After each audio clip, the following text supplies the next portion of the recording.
આપ સર્વેને જય માતાજી।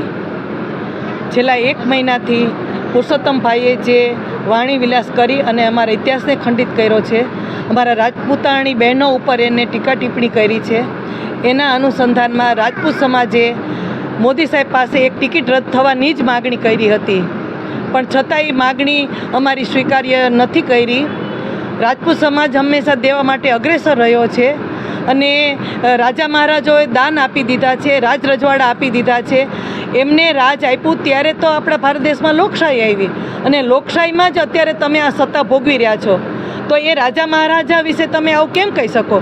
અને એના પછી અત્યારે જે રાજપૂત ક્ષત્રિય સમાજ આપની પાસે એક જ વાત કરે છે કે આ વ્યક્તિ આવી રીતે વાણીવિલાસ કરીને નારી અસ્મિતાને ચોટ લગાડી છે, તો એ વ્યક્તિની ટિકિટ રદ કરો।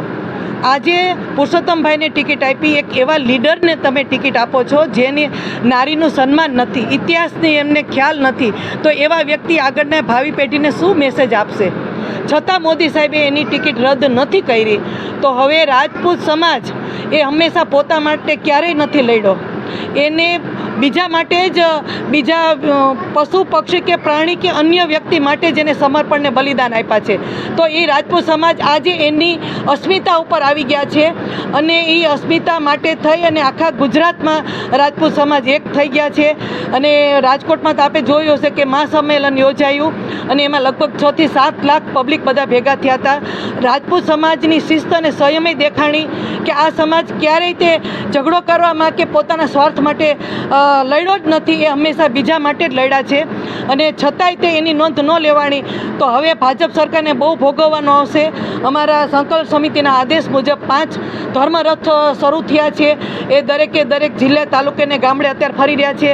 કચ્છમાં તો અમુક જિલ્લાના 10 ગામમાં ભાજપને એન્ટ્રી નથી, સભા નથી થવા દેતા, એટલે કોઈ પણ જગ્યાએ હવે એને પ્રવેશ કરવો એ અઘરો થઈ ગયો છે અને એવી જાગૃતતા લાવવાના છે કે 100% મતદાન કરે અને ભાજપ વિરુદ્ધ જ મતદાન કરે। હવે 25 સીટ ઉપર અમને રૂપાલા ભાઈ જ દેખાય છે અને એને હરાવવા અમે તન મન ધનથી પ્રયત્ન કરીશું।